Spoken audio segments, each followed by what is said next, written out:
without thousands of people seeing you on Facebook.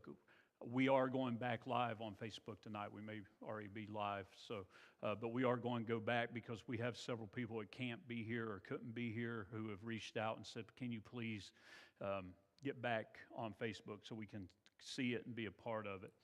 So the last time we met 2 weeks ago, we were talking about the Bill of Rights, and we were focusing on the First Amendment. And the First Amendment says this, my little handy-dandy book here. First Amendment says this: Congress shall make no law respecting an establishment of religion or prohibiting the free exercise thereof. And so we discussed that a little bit. What we were truly looking at and discussing was, are we a Christian nation? Are we still a Christian nation? And you guys are so great in the debate we were talking about. And one of the things that we talked about was how this eight-word phrase has come in to everyone's knowledge, and people throw it out there all the time. And that eight-word phrase is a wall of separation between church and state. And a lot of people would want you to believe that those 8 words is in the Bill of Rights, that's in the Constitution. Those words are not in the Constitution. They are not in the Bill of Rights.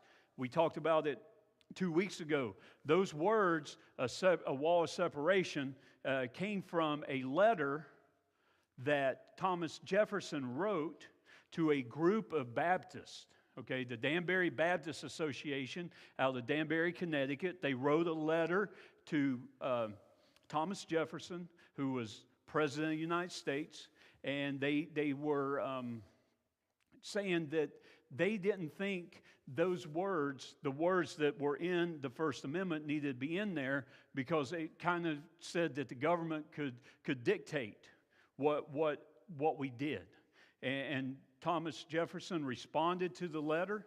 He said he understood their concerns. He agreed with them that man was accountable only to God and not to the government for his faith and religious practices.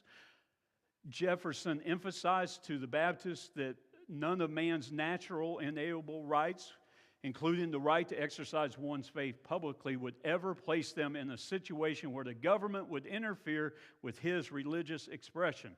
He assured them that because of the wall of separation, they need not fear government interference in religious expression. And then we hear about Thomas Jefferson. He is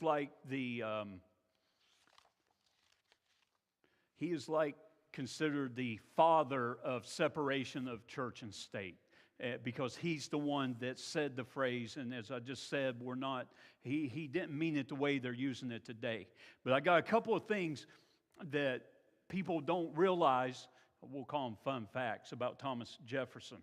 Number one, he was not involved in the framing or the writing of the Constitution. He was not involved or framing in the writing of the Bill of Rights, okay? He framed the Declaration of Independence, okay? Another fun fact about it was when they were framing the Constitution, when they were writing the Constitution, when they were writing the Bill of Rights, Thomas Jefferson wasn't even in America. He was in Europe, okay? He wasn't even here, so he had nothing to do with it. And yet, when we think about First Amendment, we think about the freedom of religion, everybody's mind a lot of the times automatically goes to Thomas Jefferson. Matter of fact, Thomas Jefferson's biographer tried to link Jefferson with the First Amendment, and Jefferson clarified to him and had him remove it from the biography that he made it clear to him that he had nothing to do with it. Nothing at all.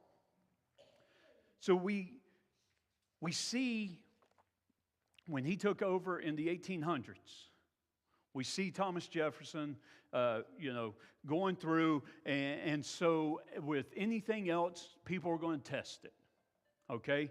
And the first legitimate test of the First Amendment went to the Supreme Court in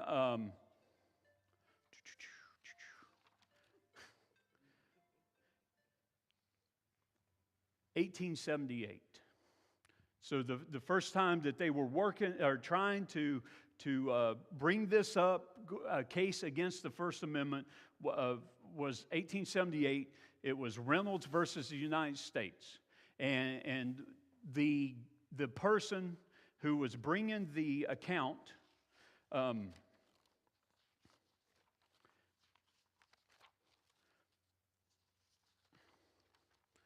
The person that was bringing the account, they used for the very first time, they referenced a wall of separation. They said they tried to use it to make it sound like that's what. I can't find my paper. I'm sorry. So they wanted it. The person that was trying to have these things taken out, saying it wasn't constitutional.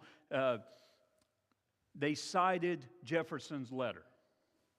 And so the Supreme Court countered that and quoted the entire letter so that people would know and people could see for themselves what it said. But they quoted heavily from Jefferson's letter, noting that Jefferson's view was that the federal government was not to interfere with religious expression or values except in a very narrow category. Okay?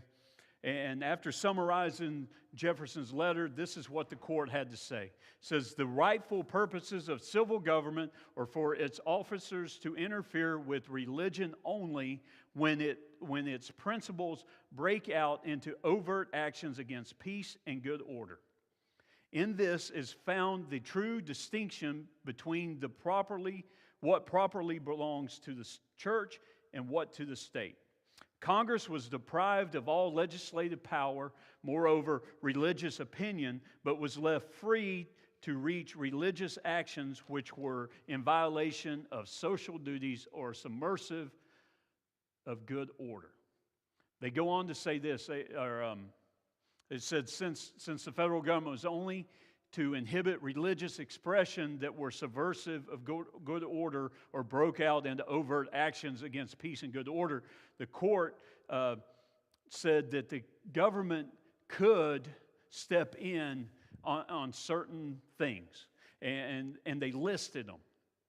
Okay, the government did have legitimate reason to intrude on these things: human sacrifice, concubinage, incest, polygamy, injury to children. These are the things that they could say, you can't do this because it violates moral law. Okay? And so, what they did say, but in traditional religious practices, whether public prayer, use of scriptures, etc., the government was never to interfere. Okay? So that was so that happened in 1853. In 1853, and I'm going somewhere with this, just stay with me. In 1853, a group petitioned Congress urging them to separate Christian principles from government affairs. What they wanted was for them to remove chaplains from Congress and from the military and Christian principles from the public square. Separation for the first time was being used in the opposite direction. Instead of the government protecting religious expression, they wanted the government to remove religious expression. And so the House Judiciary Committee did an investigation. It took them 1 year, and they investigated this. And on March 27th, 1854, they released their findings, and they rejected the idea. And this is what they had to say: had the people, being our founding fathers, during the Revolution, a suspicion of any attempt to war against Christianity, that revolution would have been strangled in its cradle. At the time of its adoption of the Constitution and its amendments, the universal sentiment was that Christianity should be encouraged, but not any one sect or denomination. In this age, there is no substitute for Christianity. That was the religion that the founders of the Republic, and they expected it to remain the religion of their descendants. Okay, that's what the House Judiciary Committee said. 2 months later, they came out with an addendum because they didn't feel what they had said was strong enough to go to the American people. So they made this statement: the great, vital, and conservative element in our system, the thing that holds our system together, is the belief of our people in pure doctrines and the divine truth of the gospel of Jesus Christ. That came from Congress. Do you think Congress of today would say anything like that? And we're going to get into that because they can't. Here's the thing. They wouldn't because they can't. Okay? And we'll get into that in just a minute. So for 150 years, people were bringing cases to the Supreme Court, religious expression, take it out, do this, do that. And for like 150 years, they would cite Thomas Jefferson's wall of separation. And this was its original intent. And each time the Supreme Court, when they would reference it, they would put the entire letter as part of their ruling so that people could see throughout, what the whole body of the letter to know this was Thomas Jefferson's intent. Okay? Then in 1947, Emerson versus the Board of Education marks the first time the First Amendment was interpreted not as a limitation on government interference, but rather as a limitation on religious expression and principles. This court, unlike previous ones, did not reprint Jefferson's letter, but recited only 8 words from the letter, and those 8 words was a wall of separation between church and state. The court did not give context of the phrase or Jefferson's numerous other statements on the subject. They declared this: the First Amendment has erected a wall of separation between church and state. That wall must be kept high and impregnable. The court went on to say about the separation of church and state, this is what the founders wanted: separation of church and state. This was their great intent. So 1947, the Supreme Court ruled that what Thomas Jefferson had said in the letter was totally different than what he said in the letter. And it didn't stop there. In 1962, we see the implemented nationally the policy of public secularism. In the case of Engel versus Vitale, we see for the first time in American history the order of the separation of religious principles from the education in America. So this is where we start seeing prayer. Actually, the first one was prayer. This is Bibles coming out. It said it was, the first one was Bibles. This is prayer. The ruling, well, it says unconstitutional for a student to pray voluntarily in school. The court achieved its reversal on the Constitution's protection of religious expression by using the phrase separation of church and state without regard for its historical meaning, and then by redefining the meaning of a single word within the phrase, church. Okay, 170 years before this case, the court defined church as being a federally established national denomination. In 1962, the Supreme Court defined church as meaning any religious activity performed in public. So we see people taking their own views and not doing, going by the law and doing what they thought their interpretation was.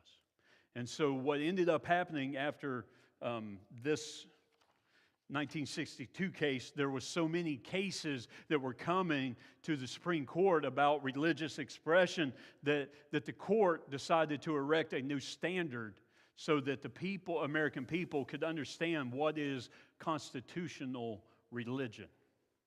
Okay, so in 1971, they had a court case, Lemon versus Kurtzman. It became known as the Lemon Law, or Lemon Test, not the Lemon Law. Sorry, that's about bad cars. But it was called the Lemon Test because of the name Lemon in the case. And so what they basically said is, here is how you can, if you want a religious activity to be constitutional, and it was a three-pronged test. The only way that a public religious expression is going to be constitutional is if its primary purpose is secular. Okay? Secular denoting activities, attitudes, or other things that have no religious or spiritual basis. So if it has the attitude or the activity or anything that it seems spiritual or religious, then it's unconstitutional religion. And this one here, this case in 1971, is why we keep losing court cases. Because there is no way to prove the primary purpose of prayer or a nativity or the phrase under God is secular. Okay? This is the reason we're losing these cases, or, that America is losing these cases on religious expression. So that was 1971. In 1985, the court issued a new test. And this is called the endorsement test. And this is why you won't hear people in Congress or in City Hall talking about religion. Okay? If it looks like the government is even friendly to a religion, it's unconstitutional. Okay? Now a student can't say anything religious at graduation, or a city council member can't say anything religious during their meetings because it might look like the government is being friendly to a specific religion. Okay? Instead of just, it makes you feel like we're leaving the Methodists out or whoever out. And so that was 1985. That was the endorsement test. If it feels like you're endorsing from a public platform, if it feels like you're endorsing a specific religion, it's unconstitutional. And then 1992, and this is as far as I'm going to go. 1992, the final and most absurd test that they came out with. And this is called the outsider test. Okay? And basically what this means is if you are part of a religious minority, we'll take, for example, if you're atheists, and only 6% of the people in America say they're atheists. And so now they are considered part of the religious minority. And if you see somebody doing a religious act that's from the majority, and it makes you feel like an outsider, then they have every right to ask you to stop so they will not feel like an outsider. So basically what we're saying is if the majority, and you have to remember, we're a democracy, we're a republic that believes in democracy, where the majority rules, where the majority is in charge, the majority. But if the minority doesn't like what you're doing, they can make you stop. So we as a country, even if we're just standing out praying, and we're not praying for them to burst into flames, but we're just praying to God and telling Him thank you for this day, and somebody happens to think that that's offensive, makes them feel like an outsider. And see, the thing is, no one should feel like an outsider in America because everyone's here and we're all together and we're this great melting pot, and we are. But if it makes you feel like an outsider, you can make them stop. And this is so as you look across the court cases involving the Ten Commandments, the people who have sued all say the same thing. I was walking down the sidewalk and I looked over and I saw the Ten Commandments, and when I saw them, because I don't believe in them, I felt like an outsider in my own country. And the court steps in and says, take down the 10 Commandments because we don't want them to feel that way.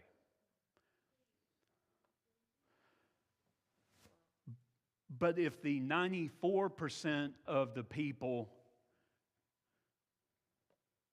don't feel like an outsider, it doesn't matter. But here's the thing. The way it's written, Christianity, is considered a majority in America. And so, well, if the minority can say, we don't like that, take it down, why can't we do the same thing? Because the way it's written is if you are a religious minority. Okay, so if you're part of the majority and you don't like the fact that they have the 10 Satan commandments on the wall at the school, you can't do anything about it because you're part of the religious majority. So, I mean, that's going to extreme. No, it's okay.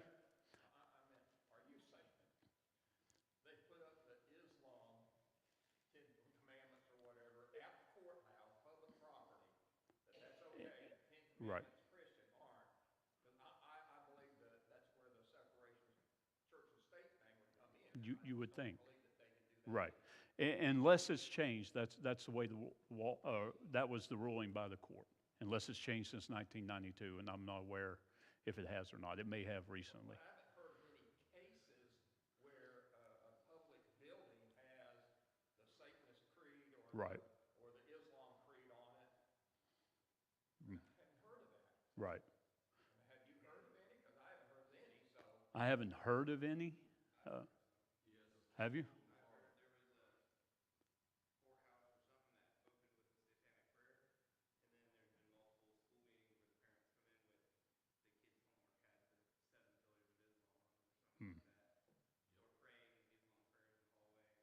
Right. Yeah. are you saying the lawsuit gets kicked out and it's not successful to make them stop? Because I know people do things they're not supposed to, but that's where the courts come in. Mm.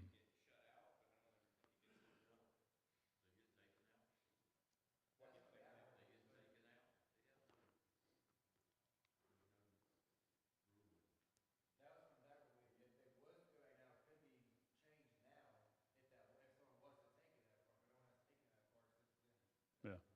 I'm not aware of anyone taking it that far. But I will look into it. I will see what I can find and let you guys know. Because, I mean, that's a good question. You know, and I'm just going by what it said in 92. So. So in essence, it gave the minority the power over the majority. Yes. Yes. Yes.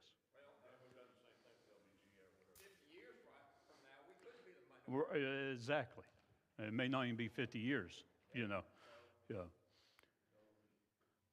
So basically, what separation of church and state now means in America means this.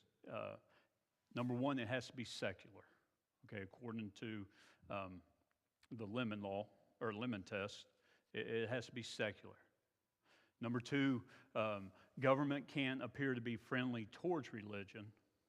And number three, if religious expression of some individual makes you feel uncomfortable, will make you stop. Who will make you stop? The court. The court. Like if you're praying, Mhm. somebody doesn't feel comfortable with you praying, they can go to court. See, and the thing is, and the reason why I wanted to tell you that or get to that point is because this is a complete opposite. This is the complete opposite of the original intent of the phrase separation in church and state. But this is where we went from 1801 to 2023.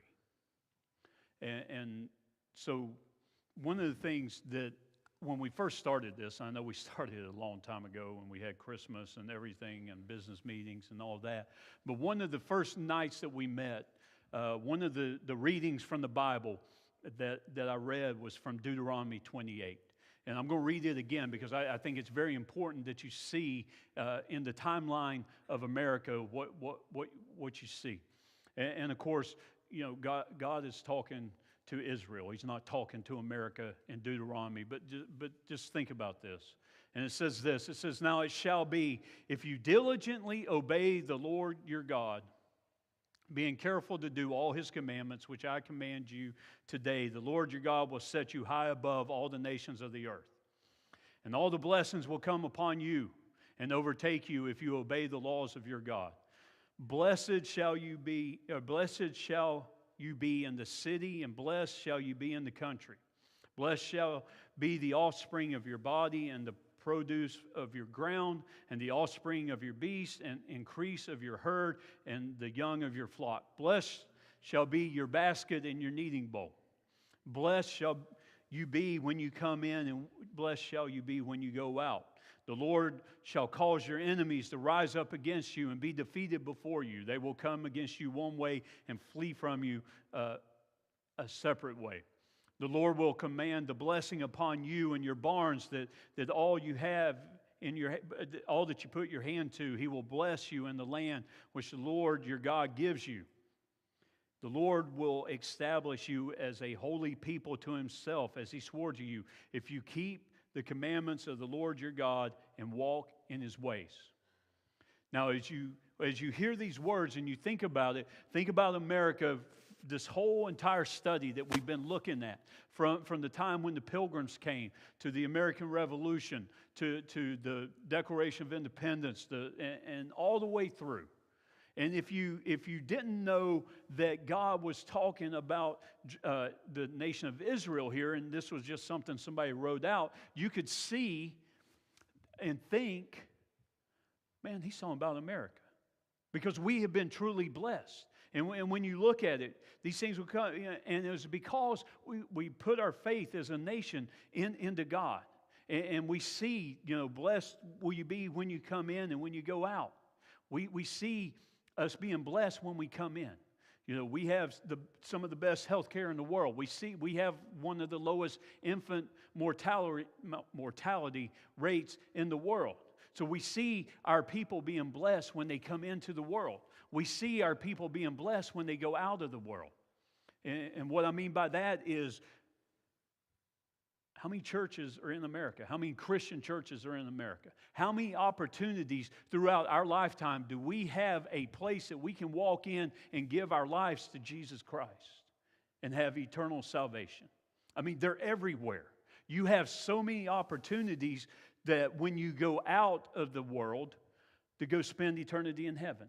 So God has blessed us in that way as well. We see that you'll be blessed in the cities. What do we see in our cities? We see manufacturing. We see research and development. We see all these things. And it says you'll be blessed in your country. Man, we have abundance of food because of our country and the fields and everything that he's saying here. So even though he's talking about Israel, if you look at it and you look at the history of our country, we see that he could be talking about us. But then when you skip over to verse 15, and in my Bible it works out so great because it's straight across from the blessings, the consequences of disobedience is the title.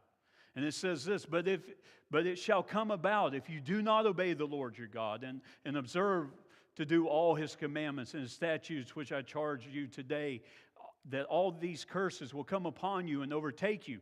Cursed shall be your cities, cursed shall be your country, cursed shall be your basket and your kneading bowl, cursed shall be your offspring of your body and the produce of your ground. Cursed shall you be when you come in and when you go out. The Lord will send upon you curses, confusion, and rebuke in all that you undertake to do until you are destroyed, until you perish quickly on account of the evil of your deeds, because you have forsaken me. You see how God has blessed us if we get in the mindset that he could be talking about us instead of the nation of Israel. But you also have to look at, this is what's going to happen if you do not obey and trust God, if you don't observe the commandments and statutes. And we see a lot of these things starting to happen. And I'm not an end-time prophecy person. I'm not. Okay? My Bible tells me that nobody knows, not even Jesus Christ, when God's come or when He's coming back, when God's going to send Him back, and you shouldn't sit around worrying about it. And if you put your trust in Jesus Christ, it ain't going to matter because you're going to be home before it happens. Okay? So I'm not an end-time prophecy person, but what you can see here in America is you can see these things starting to happen. And I want to draw your attention to that. Because I'm not a person, I've been here, can y'all believe I've been here for a year? You haven't even been here for a year. What do you mean, yes?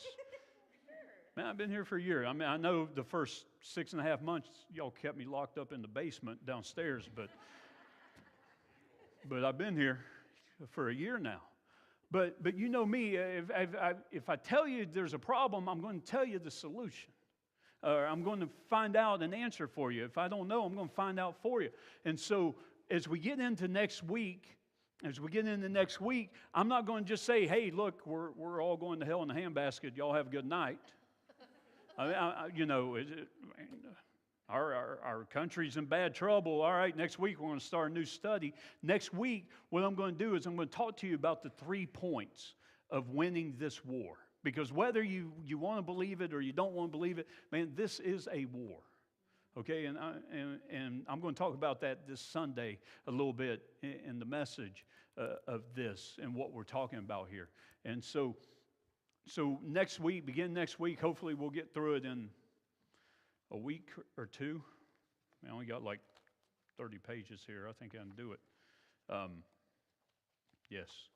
We'll get through it next week or two. I'm going to lay out, these are the 3 points to winning the war, because there's things that we're going to see, and I don't want to get into Marty's time, but what you're going to see is in any civilization, in any culture, in any nation, you have 4 institutions, okay? You have a judicial and government, that's one. Okay? You have to have that in order to have, people in charge and people held accountable. Number 2, you have to have successful nations and cultures. They have not only a government and judges, but they also have education. Okay, they have to have an education system to educate their people, to make them more smart so they can advance their shape the culture. They can advance their culture. The third institution that you have to have is media.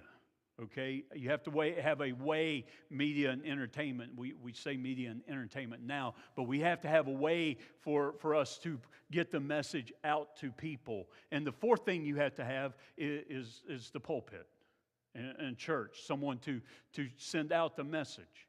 And so what we're going to see is, about 3.5 of those have been taken away from Christians.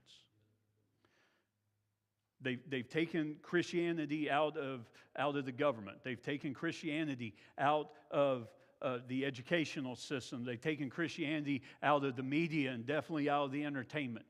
Okay, and they've taken it, what we can say from the pulpit.